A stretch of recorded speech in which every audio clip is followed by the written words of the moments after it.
So welcome back to my channel guys. আর এই দেখো আমাদের ঘরের এখন এই অবস্থা। এতদিনই আমাদের বাইরে দুটো ঘরে হচ্ছিল, এবারে ভেতরের বাথরুম, ভেতরের রং ফং সব করা হচ্ছে। নর্মাল ওয়াল পেন্টিং তো হয়ে গেছে, এবারে দেখো দরজাগুলো রং করা হচ্ছে, বাথরুম ঠিক করা হচ্ছে। কি যে যাত অবস্থা আমাদের, মানে আমাদের খাওয়া দাওয়া স্নান সব এখন মিসম্যাচ হয়ে গেছে। টাইমের আমাদের এত প্রবলেম হচ্ছে। শুধু তাই না, এখনও বাকি আছে। এই দেখো, এই যে দেখছো বড় ফ্রেমের মতো, এটা বসবে রান্নাঘরে, কেননা রান্নাঘরের যে মেন দরজা সেটা ইঁদুর কেটে কেটে পুরো শেষ করে দিয়েছে। সো সেইটা বসবে রান্নাঘরের দিকে, যে রান্নাঘরে যে দরজা লাগানো আছে সেইটার বদলে বড় ফ্রেমটা বসবে। আর মোটামুটি আমাদের সব কিছুই তৈরি হয়ে এসছে। দেখো রান্নাঘরে স্ল্যাব ট্যাব লাগানো থেকে শুরু করে সব কিছু তৈরি। আর এইখানেই বসবে আমাদের এই নতুন ফ্রেম, যেটা রান্নাঘরের দরজাটা দেখালাম।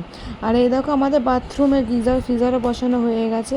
মানে মোটামুটি মানে ধরে নাও 60-70% কাজ আমাদের পুরো কমপ্লিট। বাকি আছে এখনও, যেমন বাথরুমে যে বেসিনটা লাগানো হয়েছে সেটা আমাদের পছন্দ হয়নি। সো ওই বেসিনটাকে অন্য জায়গায় শিফট করে ওইখানে ওয়াশিং মেশিন মানে সরিয়ে দেওয়া হবে। আর এখন আমাদের দেখো খাবার আসবে, আমরা বসে আছি। দেখো কীভাবে হেলান দিয়ে মাও বসে আছে, আমিও বসে রয়েছি, সবাই বসে রয়েছে, যেমন মনে হয় না কি কোনো কাজ নেই, বসে থাকি। আর এই দেখো এই ঘরটা তো পুরো কমপ্লিট। আর এইটা আকাশি রং করা হয়েছে। আর এই দেখো এইটা দেওয়া হয়েছে ল্যাভেন্ডার, এর ওপরেই আমাদের টেক্সচার বসানো হবে। চলো বাবা খেয়ে নি, খিদে পেয়েছে। আহার বাঙালি থেকে আমাদের লাঞ্চ এলো, কেননা রান্না বান্না কোনো সিন নেই, যা রান্নাঘরের অবস্থা এই সময় রান্না করলে দেখতে হচ্ছে না। সো এখন আমাদের কয়েকদিন ধরে হোম ডেলিভারি, না হলে ওই বাঙালি যে কোনো হোটেল থেকে আমরা খাবার এনেই খাচ্ছি। দেখো আমাদের এখনও সানফানও হয়নি, কী অবস্থায় মানে আমাদেরকে থাকতে হচ্ছে জাস্ট বলার মতো না। এই দেখো বেচারা ওয়ালিও খায়নি, ওয়ালিকে আমার একটু পরে খাওয়াবে। সো আমি নিয়েছি চিকেন থালি, মা নিয়েছিল ফিশ থালি, আর ভাই নিয়েছিল ডিম থালি। সো মা মাছটা আপাতত রেখে দিয়েছে রাতের জন্য। ডিম থালির মধ্যে দুটো ডিম ছিল। এরকম ওয়ালি মানে বাইরে যাবে বলে পাগলামো করছে, ওকে বাইরে বার করাই যাবে না, বাইরে বার করলে স্ট্রেট একদম পেছনের গলি দিয়ে পালাবে। ওয়ালিটা এত বদমাইশ। আর এই দেখো আহারে বাঙালির খাবার আমার ওভারঅল মোটামুটি লেগেছে। হ্যাঁ ওই দেখো মায়ের হাতে পেন্ট লেগে গেছে, কী অবস্থা। সো ডাল দিয়েছিল, ফিশ থালির মধ্যে ডাল, একটা তরকারি, ঝুরঝুর আলু ভাজা, মাছ আর চাটনি। আর এইটা হচ্ছে আমার চিকেন থালি, চিকেন ঝুরঝুর আলু ভাজা, ডাল, কি একটা সর্ষে বেগুন দিয়েছে, একদম ভাল লাগেনি। ভাতের কোয়ান্টিটি হেভি দিয়েছিল, মানে একজনের মানে দুজন এনাফ খেতে পারবে। সো দেখো আমরা খেতে বসেছি।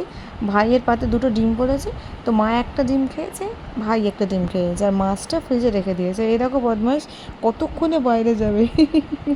সো যাই হোক গাইজ, আমি এখন খেতে বসেছি। কেমন লাগছে ব্লগটা আমাকে কিন্তু অবশ্যই কমেন্ট করে জানাবে। কে কোথা থেকে আমার এই ব্লগটা দেখছো অবশ্যই আমাকে কমেন্ট করে বলবে, কিন্তু লাইক করতে ভুলবে না। যদি ইউটিউব থেকে দেখো সাবস্ক্রাইব করতে ভুলবে না। আর যদি আমার এই ভিডিওটা ফেসবুক পেজ থেকে দেখো তো অবশ্যই একদম ফলো করতে ভুলবে না। তো দেখো এটা আমার হাফ কোয়ান্টিটি, ভালো না হাফেরও হাফ আমি নিয়েছি, ডাল নিলাম। এইটা আমার দারুণ লাগে ঝুরঝুর আলু ভাজা, তাই না বলো? তোমাদের ভাল লাগে? অবশ্যই কমেন্ট করে জানাবে। আর চিকেন দিয়ে, চিকেনটা হালকার মধ্যে মানে ঠিকঠাকই আছে, মনে হতে স্পাইসি, খেতে ঝাল, কিন্তু একদমই না। দেখো 2 পিস চিকেন দিয়েছিল, 1 পিস আলু ছিল, টেস্টি ছিল কিন্তু চিকেনটা। আমার তো খারাপই মানে খারাপ লাগেনি, আমার মোটামুটি ভালোই ছিল।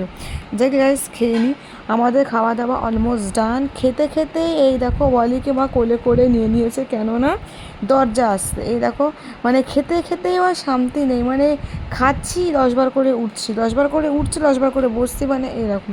আমাদের বাথরুমের দরজা দেখো চলে এসছে, ওয়ালিকে ধরেছি কেননা দরজা তো মেন খোলা, ও সুযোগ পেলে ফটাস করে পালিয়ে যায়। এই দেখো এই দরজাটা কী সুন্দর হয়েছে, তাই না? এটা আজকে বসে যাবে পুরো।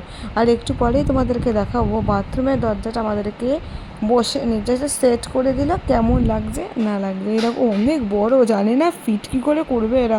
বাবারে বাবা কী অবস্থা। আমার মা বেচারা তো মুদিখানেই খেতে খেতে উঠে গেছে, কেননা মা বেচারা একদিক থেকে কত সামলাবে। তো যাই হোক, ওখানে মিস্ত্রি বাথরুমে দরজা লাগাচ্ছে, আর এখানে মা ওয়ালিকে ফাইনালি খাওয়ালো। আর এই দেখো তারই মধ্যে আমার কিছু পার্সেল এসেছিলো, যেগুলো আমি অর্ডার করেছিলাম। এইগুলো কী বলো তো গাইস? লেগো। তোমাদের এই লেগো ভাল লাগে? এটাও কিন্তু কমেন্ট করে বলবে, কেননা আমার লেগো বানাতে জাস্ট অসাম লাগে।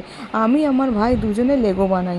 এই দেখো, এর পরের ভিডিওতে তোমাকে আমাদের লেগো কালেকশানগুলো দেখাবো, যে আমাদের কাছে কত রকমেরই না লেগোস আছে। সো এরকম আমার একটু স্ট্রাগল করছিলাম যে বক্সটাকে কাটার জন্য, এত ভালোভাবে পার্সেল করেছে, কাটার প্রবলেম হয়ে যাচ্ছিলো। তো যাই হোক, এই দেখো ফাইনালি এসে গেছে আমাদের অ্যামাজন থেকে লেগো। এই দেখো গাইস, ওটা ব্যাটম্যানের ছিল দুটো, আর এইটা হচ্ছে, এই দেখো এইটা একটা লেগো, আর একটা হচ্ছে ট্রি হাউস। এই তিনটে লেগো আজকে আমরা আনিয়েছি। আর এই লেগো তোমরা কোত্থেকে পাবে না পাবে সেটা আমি কিন্তু আমার চ্যানেল ডিসক্রিপশন বক্সে দিয়ে দিয়েছি। আজকে অফার ছিল, তিনটে লেগো একসাথে আমরা পেয়েছি খুবই কম টাকায়। আর এই দেখো আমাদের বাথরুমের দরজা, ফাইনালি বাথরুমের দরজা লেগে গেছে, কী সুন্দর লাগছে। কিন্তু বাথরুমে এখনও বাকি কাজ, কেননা বাথরুমের এই বেসিনটা চেঞ্জ করতে হবে, বাথরুমের টাইলসগুলো ভাঙতে হবে, অন্য টাইলস লাগানো হবে, মানে আরও অনেক কিছু। আর ফাইনালি আমাদের খাওয়া দাওয়া শেষ হলো। এবারে দেখো এখন চলছে আমাদের সাফ সাফাই। তো ভাই দেখাচ্ছে ওখানে কিছু জামা কাপড় পরে আছে, সেগুলোকে ওয়াশিং মেশিনে দিতে হবে। সো ওকে গাইস, আমাদের এখন অনেক কাজ বাকি, ব্লগটা দেখতে থাকো। আর এই দেখো আমার মোটাকে চেয়ারের ওপর উঠিয়ে দেওয়া হয়েছে, যাতে ও এদিক ওদিক পালিয়ে না যেতে পারে।